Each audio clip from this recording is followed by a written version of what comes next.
let's go with there's no self, because that really is the heart of this. It's the heart of what we're talking about. There is no self.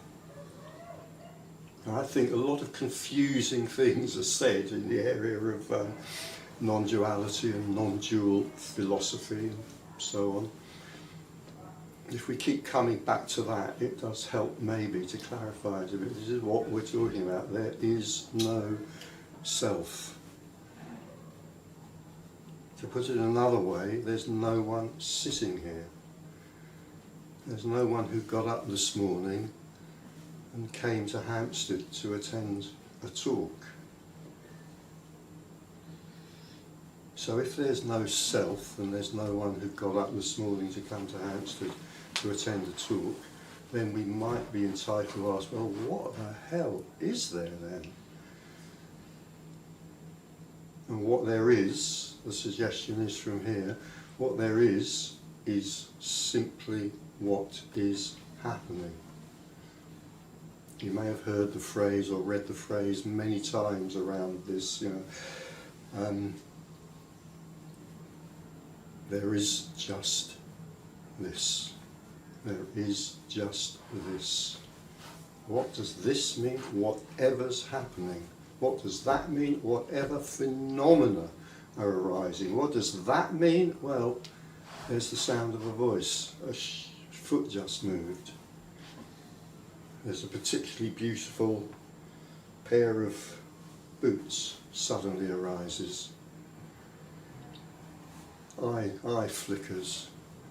A smile on a face. A thumb moves. That's what existence consists of. That's all there is. All there is whatever is happening. Now, this is about non-duality, but I've just said two things, very dualistic, which are extremely challenging. There is no self, and this is all there is, are both extremely challenging things to say. But my suggestion to you is that that is the case, and that this is not philosophy, that this can be directly seen. It can be directly apprehended. It can be directly known. None of those words are good words, which is why I've used all three of them.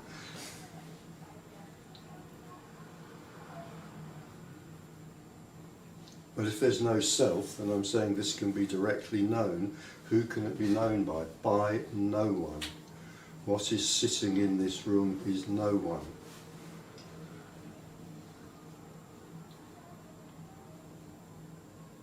What is existence? Existence is simply what's happening. No past, no future, not even now, because now implies time. Now implies duration. So that's why there's just this, not there's just now, or even worse, there's just the now, the wonderful cosmic holy now. There's just this.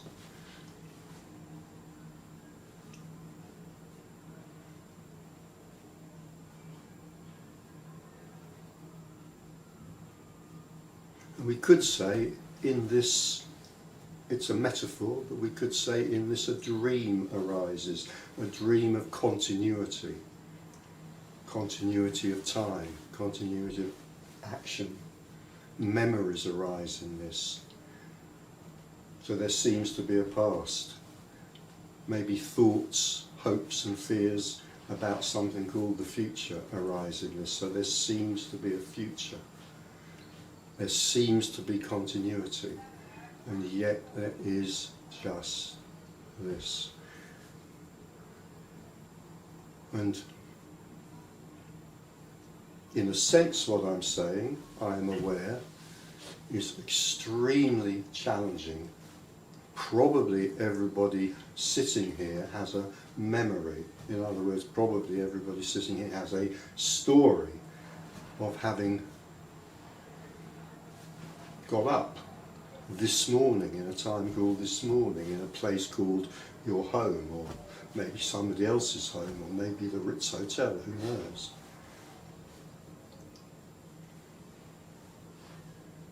And a memory extending over a time period from then, back then, to what seems like now. So in a way what I'm saying is very challenging, but in another way, I usually say at this point, it's also in the realm of the bleeding obvious, isn't it? Isn't it in the realm of the bleeding obvious that all there is this? I mean, even in the most conventional sense, the past doesn't exist, the future doesn't exist.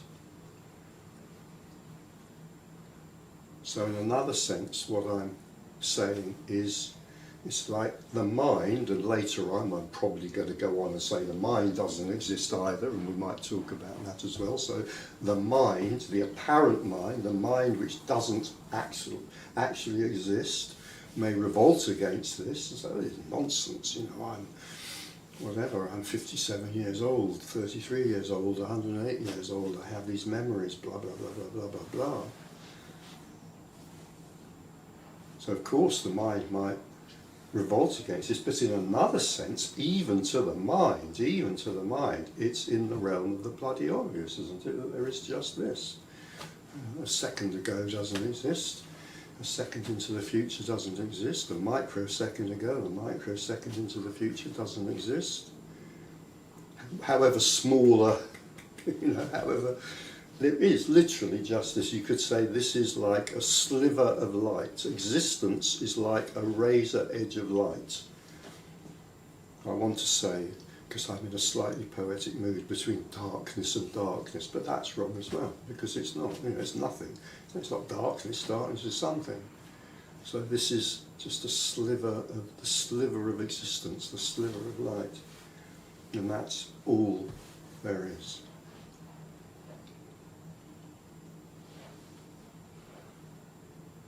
And there's no one experiencing it. There's no one experiencing it.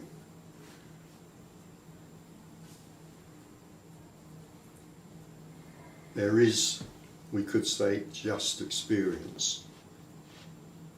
And there may be the experience that I am experiencing all these experiences, and that's just another experience. So the sense that I'm a person, the sense that there's a self here, is just another experience. It seems to be, to most of us, a rather more important experience than the others, because it seems to be the experience that all the others attach to, whether important experience or trivial experiences. Oh, the day I got married, or this is my cup of tea. So that sense that all the other experiences belong to me seems to be pretty central. But again, the suggestion from here is it's not. It's just another experience. It has no more value and no less value than any other experience. There's the taste of a cup of tea. There's the sound of a voice. There's the noticing of a head nodding. There's the feeling of all of this is happening to me. All of this is happening to an entity called Richard or whatever.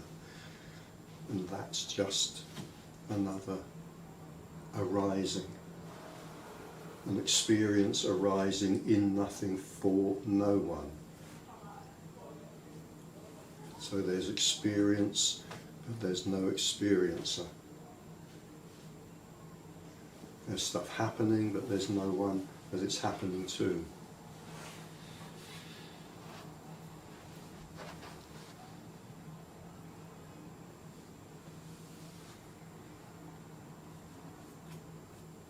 Sam Harris, I quoted Sam Harris recently.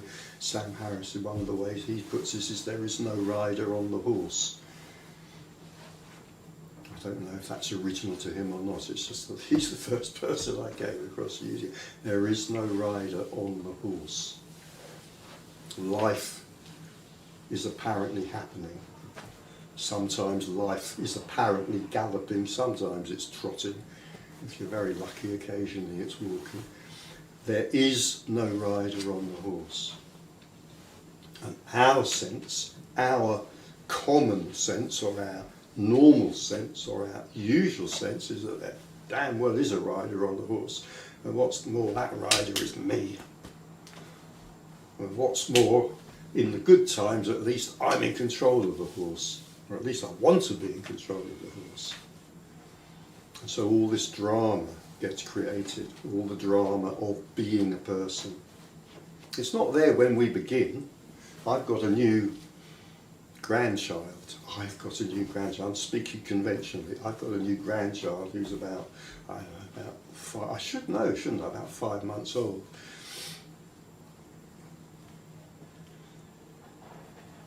There's just experience there. It's pretty obvious, you know, there's no sense of an experiencer there. It's just stuff is happening, stuff is happening, stuff is happening. Most of the stuff that's happening involves crying and feeding.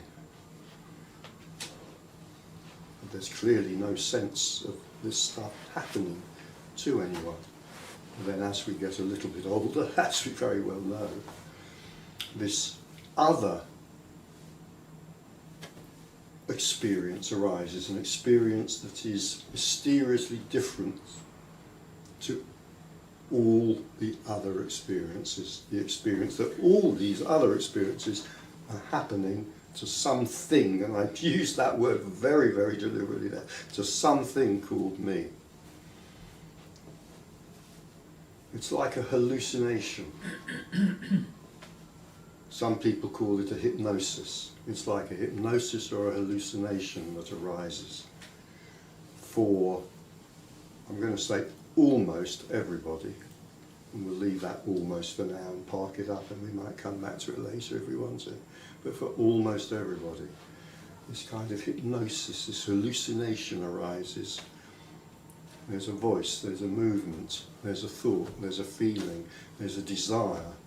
There's a move towards something that's wanted. There's a move away from something that isn't wanted. So there's desire and aversion. And all of these things are happening, and all of these things are happening. And then what emerges is something else. The apprehension that all of that belongs to me. It's all happening to a me. And all this is really about is the possibility of that dropping away, the possibility of that simply disappearing, that sense that everything that's happening is happening to me. And when that happens, there tends to be quite a shock, particularly if it happens suddenly, as it often does. So if the self, the illusion of the self, drops away, if it's suddenly seen, or it may be gradually seen, if it's suddenly seen that all of this stuff that seems to be happening to me, for me, and from me as well, I mean my feelings are really from me, if it's suddenly or gradually seen that all of this stuff that seems to be happening for me and from me is actually just existence unfolding, and there's no one at the centre for whom it's happening, that can be quite a shock.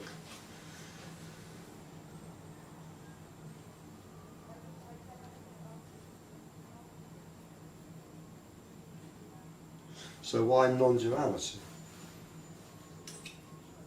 Because when that sense of the self disappears, then that's the realization that there's only oneness, there's only non-duality. Duality, the appearance of duality is created, duality, two things, the appearance of duality is created only and solely through the emergence of this illusion or appearance that there is a separate self, that I am separate from everything else. I mean, that's what duality is pointing to. Duality means two. What's the two? What's the two? Well, one of the two is me, and the other of the two is everything else. So in duality, I seem to be separate, I seem to be negotiating with and moving through an external world. I am separate from that world, and yet I act within it. And all we're pointing to here is the possibility of that sense collapsing, and the recognition that there's no external world, there's no internal world, because there's no difference between the two, there's no separation.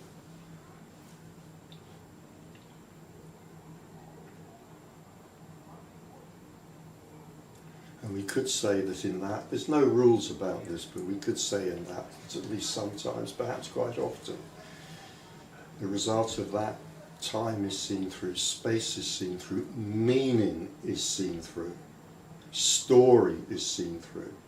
Those last two are much more interesting to talk about in a way. Time and space are seen through, well, so what? You know? Meaning is seen through, purpose is seen through, story is seen through. That's usually a much bigger deal for the one who thought that they were a person and who no longer exists, or who is no longer seen to exist. So story tends to collapse, meaning tends to collapse,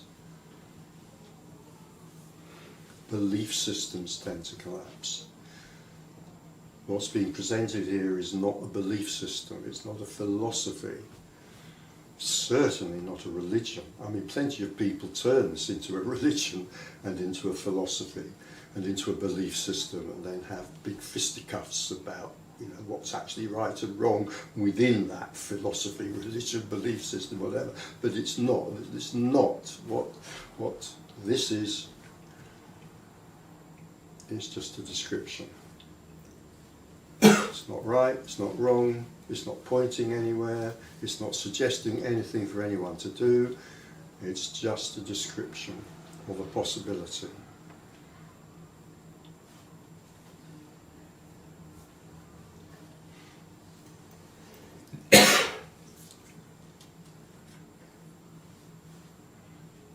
So there's no possibility of anything useful happening here.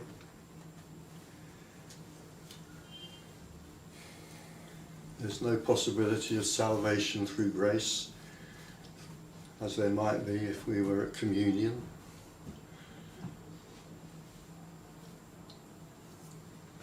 Or sitting at the feet of the Guru receiving Shaktipat. Shaktipat is in any case an extra £5, so this is just a sharing. As I say, there's no teaching. In some of my cheerier moments I say, and I was also written, there is no help and there is no hope. Isn't that wonderful? There's no help and there's no hope.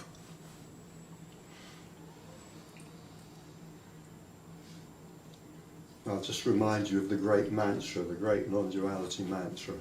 Helpless, hopeless and meaningless. It's a little bit misleading, but never mind, it'll pass. We are helpless. Well, it's a bit misleading because there is no we, but the apparent we or me may feel to it that they are helpless. It is hopeless, the predicament that the apparent self finds himself in is actually hopeless. It's hopeless because the apparent me wants to solve their predicament and still survive. The apparent me wants to come out at the other end of the predicament called life and still survive. It's not possible. The only way that the predicament of life can be solved is by the me disappearing. So what was it? Hopeless, helpless, oh, meaningless, that was the last one. Isn't that wonderful? In a way, I mean, people recoil from that. People, apparent people, recoil from that in horror very often. Meaning, you've got to have meaning in your life. You know, what do you believe in? What do you believe in? You know, where do you worship? What do you worship? What's your hopes and goals in life? Where do you hope to be in a year's time? You know, what are the qualities that you bring to this company or whatever it might be?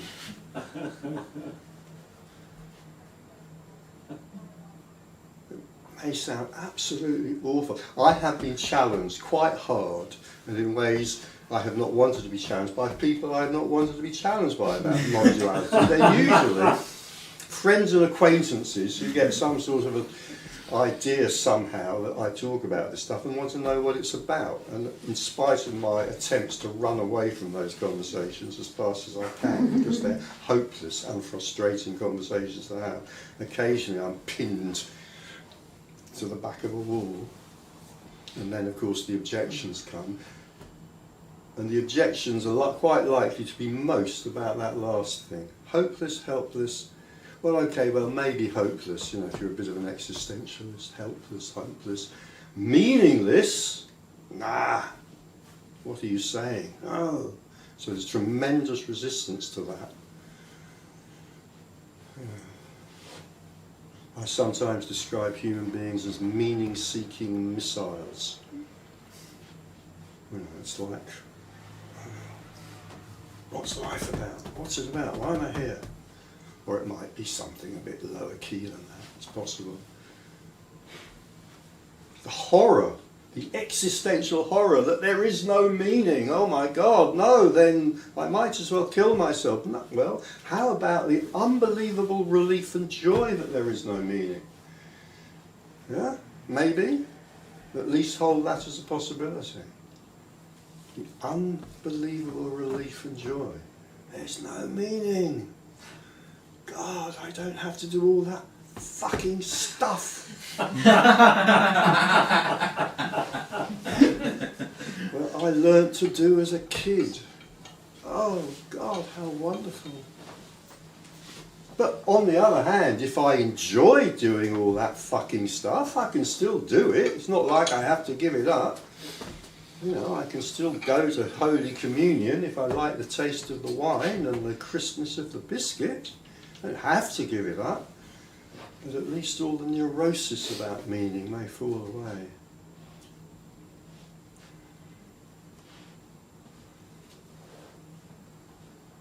And I will make that the last point, yeah. There's nothing that can be said individually, really, about what happens if this is seen, but there are a few kind of patterns, we could say, the generalities, and that's one of them, that the neurosis can fall away.